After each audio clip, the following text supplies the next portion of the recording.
안녕하세요. 이거하나의 아나쌤입니다. 올해로 제가 영어 강사가 된 지 10년이 됩니다. 와, 언제 이렇게 시간이 흘렀나 싶은데요. 저는 현재는 대칭동에서 예비 9일부터 재수생까지 영어를 가르치고 있고요. 다음 달부터는 송파에 있는 영어 원장이 됩니다. 제가 처음 영어 강사를 해야겠다고 생각한 순간이 있잖아요. 그런 좀 초심으로 돌아가고자 이 영상을 찍게 되었습니다. 영어 대치동에서 가르치고 원장도 한다고 하니까 영어 잘하겠지라고 당연히 생각하시겠지만 저는 영어를 정말 못했다입니다. 서울에 살았지만 서울에서도 가장 그런 공부를 못한다는 그런 학군에서 일반고를 다녔습니다. 모의고사 이런 건 전혀 몰랐던 아이였어요. 그래서 처음 시험을 영어 모의고사를 봤을 때 5등급? 정말 너무 창피하지만 5등급이었습니다. 그런데 1년 동안 영어 공부를 정말 열심히 했거든요. 솔직히 말하면 한 6개월 정도를 진짜 영어에 미친 듯이 집중해서 했다고 말을 할 수 있습니다. 그래서 결국엔 영어만 이제 1등급을 만들고 졸업을 하게 됩니다. 그러면 어떻게 이렇게 영어 공부를 못했는데 영어 1등급을 맞고 그리고 대치동에서 강의까지 이렇게 하면서 밥벌이를 할 수 있을까? 지금부터 좀 말씀드리도록 할게요. 5등급이었다고 말씀을 드렸잖아요. 그래서 부랴부랴 뭐 학원도 다녀보고 했습니다. 그냥 문장 읽고 해석해주고 문장 읽고 해석해주고 그래서 답은 이거 이런 거였어요. 근데 저는 이제 어쨌든 공부를 그렇게 했다고 생각을 하니까 문장 읽고 해석, 문장 읽고 해석, 문장 읽고 해석 그래서 다 해석을 하고 밑으로 돌아왔지만 머리에 남는 게 없는 거예요. 이게 가장 저의 큰 문제였습니다. 공부 못하는 친구들 아시잖아요. 다시 돌아갑니다. 처음부터 다시 읽어요. 그러면서 막 어디에 중요하다고 생각하면서 막 동그라미도 치고 막 밑줄도 미친 듯이 그어 보면서 읽습니다. 하지만 결국 또 남는 건 내가 이미 알고 있는 단어 정도예요. 내가 익숙한 단어만 지문에서 보이는 거예요. 그래서 결국 답은 어디로 가냐? 내가 봤던 그 익숙한 단어가 들어있는 선지를 고릅니다. 아예 글을 읽는 방향성조차 없었던 거예요. 뭐라고 정의를 내리면 좋을까 하다가 글을 내가 수동적으로 읽었구나 라는 생각이 그때 딱 들었습니다. 방향성이 일단 없었고요.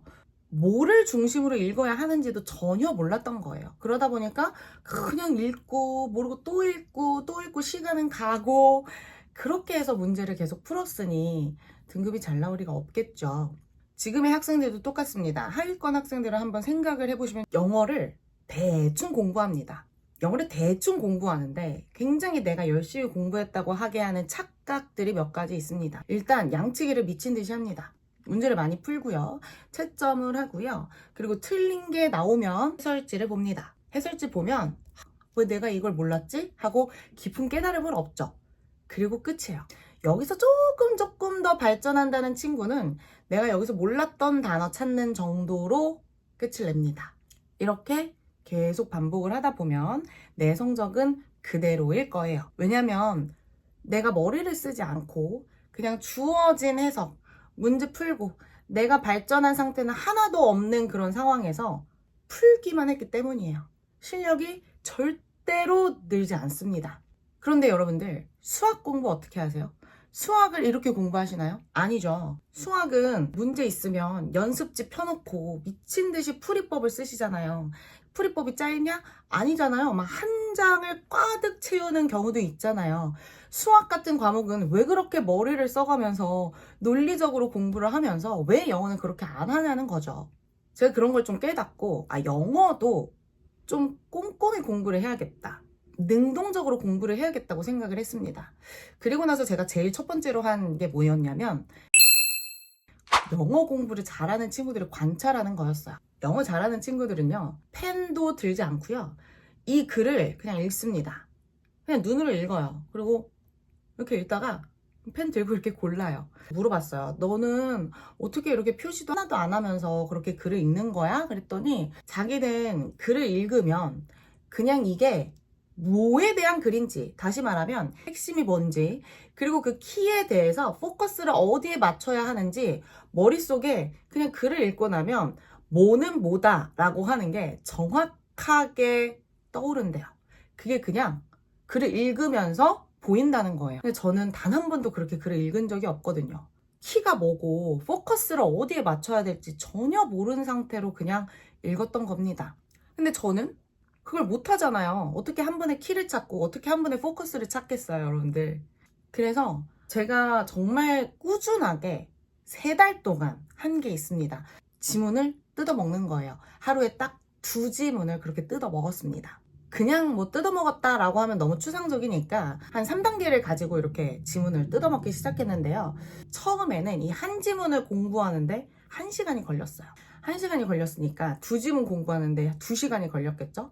영어는 그거 말고는 안 했던 것 같아요. 그냥 딱 2지문을 미친 듯이 잘 뜯어 먹고, 그리고 나서 집에 가는 길에 제가 그 뜯어먹은 지문을 영어로 되어 있는 것만 다시 읽었습니다. 그럼 어떤 놀라운 현상이 발생했냐면, 제가 이걸 이미 1시간 동안 미친 듯이 봤잖아요. 글이 이렇게 제 눈에 오는 것 같은 거예요. 정말 그 공부 잘하는 학생처럼 내가 처음부터 끝까지 글을 읽었으니까 모든 해석이 정확하게 될 거 아니에요, 일단은.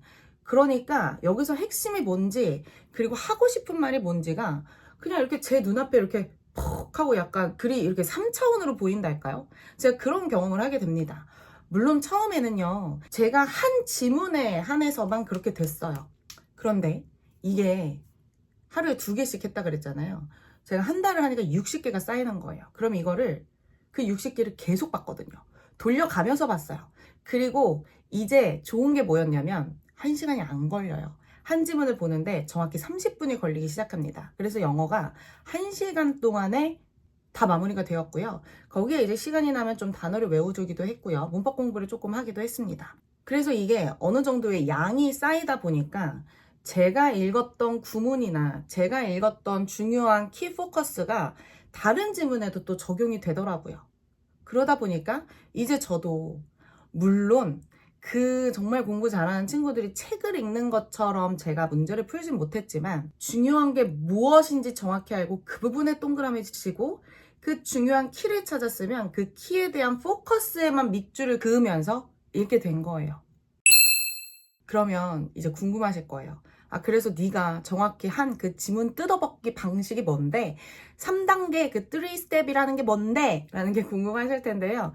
앞으로 이 방법들을 차근차근 공개를 하려고 합니다. 제가 그동안은 막 여러 가지 제가 하고 싶었던 영상들을 많이 올렸는데 이게 실질적으로 막 정말 어떤 분들에게 딱 도움이 되지는 못했던 것 같아요. 저는 영어를 못했기 때문에 그 못했던 학생들의 고충을 잘 알고 있습니다.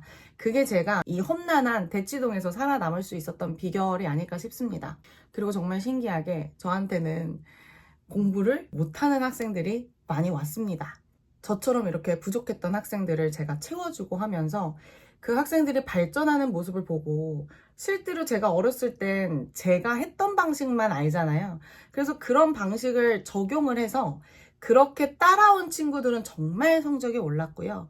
다음 영상부터는 정말 영어 지문 하나를 깊게 공부해본 사람만이 할 수 있는 그런 영상으로 찾아뵙도록 할게요. 영상이 도움이 되셨다면 구독, 좋아요, 그리고 알람 설정 해주시고요. 저희는 다음에 만나요. 안녕히 계세요. 아나 모르나 모르면 들어온나.